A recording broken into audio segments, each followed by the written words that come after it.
Bonjour et bienvenue à cette nouvelle édition de Midi au Caire. Nous avons 20 minutes à passer ensemble pour passer en revue les principales nouvelles de la matinée.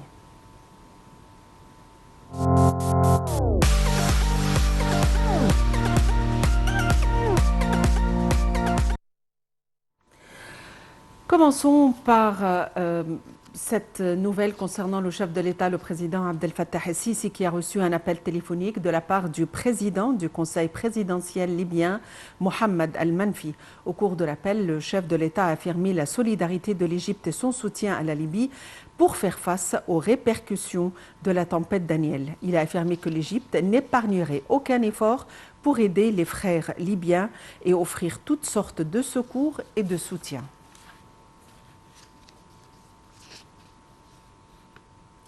Une délégation militaire égyptienne présidée par le chef d'état-major, le général Hossein Maaskar, est arrivée en Libye pour coordonner les efforts avec les institutions libyennes sur les moyens de présenter tout genre de soutien logistique et d'aide humanitaire d'urgence, et ce pour faire face aux répercussions de la tempête Daniel. Un pont aérien entre l'Égypte et la Libye a été ouvert pour transporter le soutien logistique. 3 avions militaires transportant des aides médicales, des nourritures et 25 équipes de sauvetage dotées des équipements techniques nécessaires ont en effet été envoyés. Un autre avion a été envoyé pour évacuer les victimes des blessés et les blessés. Cette mesure intervient en application des directives du président Abdel Fattah el-Sisi et partant de la solidarité de l'Égypte avec la Libye au moment des crises.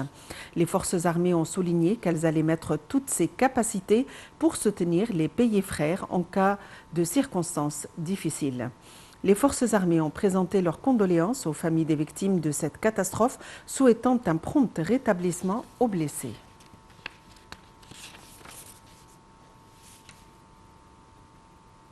En Libye, et tout précisément à la ville de Derna, compte aujourd'hui ses morts par milliers et craint un bilan très lourd. Après que 2 barrages ont cédé sous la pression de pluies diluviennes, libérant de puissants flots qui ont tout emporté sur leur passage. Le point. Les incertitudes demeurent toujours sur le nombre de victimes de la catastrophe qui pourrait avoir fait plusieurs milliers de morts et de disparus, selon les autorités. Des routes coupées, des éboulements de terrain et des inondations ont empêché les secours d'atteindre la population qui a dû se débrouiller par des moyens rudimentaires pour récupérer des corps enterrés par dizaines dans des fosses communes, selon des images diffusées sur les réseaux sociaux. Derna et d'autres villes sont quasiment coupées du reste du monde, malgré les efforts des autorités pour rétablir les réseaux de téléphonie mobile et Internet.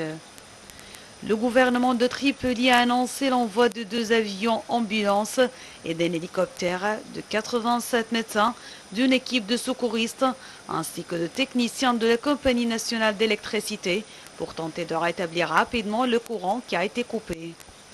L'Égypte a indiqué avoir envoyé 3 avions d'aide ainsi que des équipes de recherche et de sauvetage. L'Algérie a annoncé l'envoi d'une importante aide humanitaire composée de produits alimentaires et médicaux, de tentes et de vêtements à bord de 8 avions militaires. La France a pour sa part annoncé le déploiement d'un hôpital de campagne pour venir en aide aux populations sinistrées, tandis que les États-Unis ont décidé d'envoyer des fonds d'urgence aux organisations de secours et prévoient une coordination avec les autorités libyennes et l'ONU pour fournir un soutien supplémentaire. Et le président russe Vladimir Poutine a indiqué que son pays était prêt à fournir l'assistance nécessaire. Le ministre a lancé hier la plateforme de l'Égypte pour l'investissement environnemental et climatique. Il s'agit d'une plateforme électronique interactive qui permet de consulter tout le système de l'investissement en Égypte et les opportunités d'affaires dans le domaine de l'économie verte. Le point. Le ministre Mostafa Madbouli a déclaré mardi que la plateforme de l'Égypte pour l'investissement écologique et climatique serait un portail électronique pour les entrepreneurs, les investisseurs et les institutions de financement.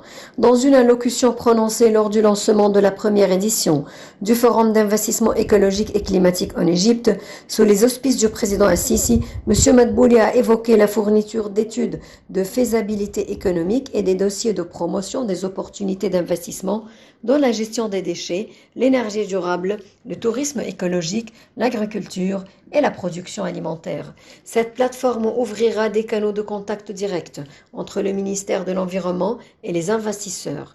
Le Premier ministre a affirmé que le forum avait pour objectif d'annoncer une nouvelle étape d'investissement écologique résultant des grands efforts déployés par l'État égyptien pour transformer le dossier de l'environnement en une structure intégrée liant l'adaptation, l'atténuation et le financement du climat, en plus d'autres questions similaires comme la diversité biologique. Le forum, a-t-il dit, est le fruit de la COP27. Il a ajouté que l'Égypte comptait tirer parti du forum pour suivre les résultats de la COP27 et les traduire en des mesures pratiques pour l'Égypte, les pays africains et ceux en développement. Le ministre du Tourisme, Ahmed Aïssa, en visite actuellement en Russie, a tenu plusieurs rencontres en vue d'examiner les moyens et les mécanismes visant à attirer davantage de touristes russes sur le marché égyptien. Le point. Le ministre du Tourisme, Ahmed Aïssa, en visite actuelle en Russie, a tenu plusieurs rencontres en vue d'examiner les moyens et les mécanismes visant à attirer davantage de touristes russes sur le marché égyptien. Le ministre a rencontré nombre de responsables et les plus grands opérateurs de voyages russes, notamment Biblioglobus, Finansan, un touriste, Coral Travel, en plus des responsables du site de réservation et de la compagnie aérienne Red Wings. L'ambassade d'Égypte à Moscou a abrité ces réunions en présence des responsables concernés, selon un communiqué émis par le ministère. Le ministre a passé en revue les plus importants développements de l'industrie du tourisme en Égypte, des indicateurs des touristes russes arrivant en Égypte cette année, rappelant que le marché russe est à la pointe des marchés en Égypte que le ministère cherche à booster dans la période à venir. M. Aïssa a étalé les principaux produits touristiques qui caractérisent la destination touristique égyptienne, placée en vedette dans la stratégie nationale du tourisme en Égypte et mise en exergue les opportunités que les agences de voyage peuvent exploiter pour créer un nouveau produit à leur clientèle, et ce en exploitant le riche potentiel touristique du pays et profitant des vols domestiques facilitant la circulation des touristes entre les différentes villes et destinations touristiques. Il a également mis l'accent sur le développement manifeste de l'infrastructure en Égypte qui a impacté positivement le secteur du tourisme grâce au réseau routier, ferroviaire et l'entrée en service de nouveaux aéroports, dont l'aéroport de Sphinx. Et pour nous donner plus d'éclaircissements, nous avons le plaisir d'avoir en ligne M. Simon Sayer, guide touristique. M. Simon Sayer, bonjour et bienvenue avec nous. Bonjour, merci. Monsieur Simon Sayer, le ministre du Tourisme, est en visite actuellement en Russie et durant sa visite, il a tenu plusieurs rencontres pour examiner les modalités et les mécanismes d'attirer davantage de touristes en Égypte.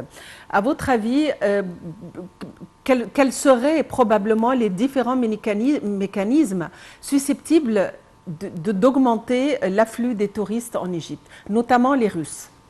Alors déjà, en premier, c'est une merveille que notre ministre du Tourisme lui-même, il en est parti pour la rencontre des voyagistes russes pour stimuler tout le trafic touristique envers l'Égypte.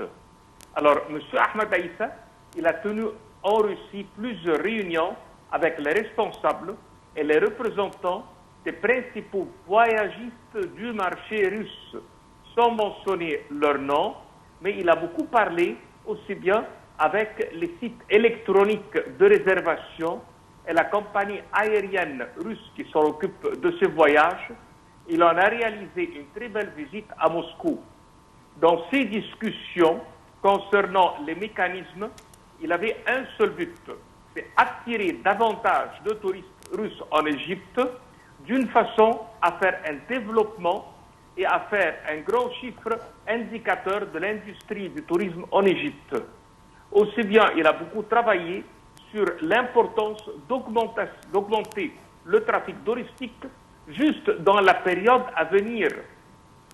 Il a bien souligné aussi bien les nouveaux produits touristiques pour lesquels l'Égypte en avait un avantage concurrentiel et sur lesquels le ministre se concentrait à la lumière de la stratégie nationale pour le tourisme en Égypte. Il est vraiment à bien souligner l'opportunité pour les voyagistes de créer un nouveau produit combinant plus d'une expérience comme le tourisme culturel, de plage, du désert et d'aventure. Il a bien travaillé sur investir dans les composantes touristiques de l'Égypte et en bénéficiant de l'augmentation des vols intérieurs en Égypte qui facilitait le mouvement et la connexion des touristes entre différentes villes et destinations. Monsieur Issa, il a bien souligné le grand développement en Égypte pour l'infrastructure égyptienne, qui a un impact positif sur son secteur touristique grâce au nouveau réseau routier et de transport, aux aéroports, aux chemins de fer et de l'exploitation de nouveaux aéroports tels que l'aéroport de Sphinx. Il a également mentionné l'opportunité prometteuse d'un nouveau produit touristique régional reliant l'Égypte et la Jordanie et offrant aux touristes et aux visiteurs la possibilité de visiter des destinations touristiques et archéologiques à Taba et dans le Grand Caire en Égypte et à Petra et Aqaba en Jordanie. Monsieur Aïssa, il a également examiné les programmes d'incitation proposés par le ministère pour encourager les partenaires professionnels tels que les voyagistes et les compagnies aériennes à exploiter, à augmenter les vols vers l'Égypte, ce qui contribuera à augmenter le trafic touristique.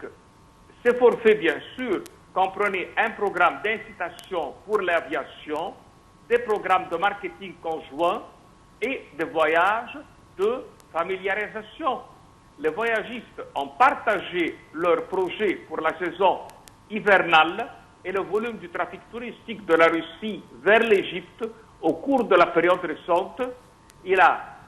On peut dire, il a exprimé l'appréciation pour les efforts du ministère et sa coopération. Quand on parle de produits touristiques, qu'est-ce qu'on entend par là? Est-ce que ce sont des activités touristiques? Est-ce que ce sont les sites touristiques? Qu'est-ce qu'on entend par produits touristiques? Alors, le produit égyptien est un produit qui combine un voyage au bord de la mer, un voyage pour visiter la ville de Luxor à travers un vol charter rapide bon marché, à pouvoir descendre au Caire, faire une visite qui fait la journée aller-retour, voir les pyramides d'Égypte. Quant à Hurghada et à Sharm el-Sheikh, devient maintenant une grande possibilité aux voyagistes russes. Ils peuvent en ce moment combiner ce grand côté culturel avec le beau côté qui est le côté balnéaire. L'Égypte, avec sa ville du Caire, on peut faire des promenades pour en voir le fleuve qui est le Nil, pour voir la ville du Caire elle-même avec sa vie quotidienne, à pouvoir circuler pour voir les marchés comme Khalel Khalili, le souk, et aussi bien que les mosquées et les quartiers chrétiens, combiner la zone de l'Alamin, où il y a les plus belles plages d'Égypte, avec les voyagistes russes pendant la saison d'été, ce qui n'était pas disponible avant, aussi bien que l'Égypte aujourd'hui propose pour les yachts des grandes facilités, et on sait très bien que les Russes aiment bien les yachts et les voyages à travers lesquels, pour pouvoir faire le côté de la mer nord-ouest de l'Égypte. Alors, l'Égypte a ouvert tous ces secteurs avec la Russie, d'une façon à créer un grand nombre de touristes à multitude de destinations, le produit qui combine les villes et les sites à voir. Monsieur Simon Saïr, comment peut-on évaluer les recettes, les dernières recettes touristiques à l'heure actuelle, étant donné que actuellement on parle d'investissement touristique, on relie l'investissement au tourisme? Excellent. Eh bien, l'Égypte, en ce moment, elle n'attire pas seulement les hommes d'affaires russes pour faire des investissements dans le secteur hôtelier, dans le transport et dans les agences de voyage, mais aussi bien on les invite pour être à l'ensemble du pays. Ça veut dire on peut travailler et en ce moment on peut trouver comme par exemple les grands projets russes qui se réalisent dans l'Égypte, il y a une résidence d'une façon permanente pour ces projets. Il y a d'un autre côté les Russes qui viennent pour servir les Russes qui viennent chez nous d'une façon à connaître la culture, la langue et autres. L'Égypte, elle crée une grande coopération pour augmenter le chiffre d'affaires avec eux et faire une randonnée et un retour d'argent et de devises pour le pays aussi bien que de faire travailler une main-d'œuvre égyptienne avec une densité plus élevée. Alors la coopération entre les deux pays dans les différents secteurs touristiques réalise, on peut dire, une sorte de développement pour l'Égypte, aussi bien nous on fait pour les Russes des prix qui sont très raisonnables. Aujourd'hui, l'Égypte a réussi à atteindre un niveau de comprendre que attirer le touriste et créer un chiffre d'affaires à travers lequel, sans qu'il y ait un fardeau sur le dos, ça veut dire les prix qui sont réglés, les prix de démarrage avec lesquels on démarre ne sont pas des grands prix. Et ensuite, la qualité de résidence dans l'Égypte fait les dépenses qui deviennent plus élevées. On essaie de réduire le prix de voyage à travers l'avion, on essaie de réduire le prix de résidence dans les hôtels, et ensuite, à l'intérieur du pays, il y a une possibilité de faire plus de dépenses à travers tous les circuits qu'ils réalisent et les voyages qu'ils achètent. Monsieur Simon Sayer, vous êtes guide touristique. Je vous remercie infiniment pour votre intervention. Encore une fois, le ministre du Tourisme, Ahmed Aïssa, est actuellement en visite en Russie. Il a tenu plusieurs rencontres en vue d'examiner les modalités et les mécanismes visant à attirer davantage de touristes russes sur le marché égyptien. Sur ce, nous parvenons au terme de notre édition quotidienne de Midi au Caire. Merci de l'avoir suivi. Au revoir et à la prochaine.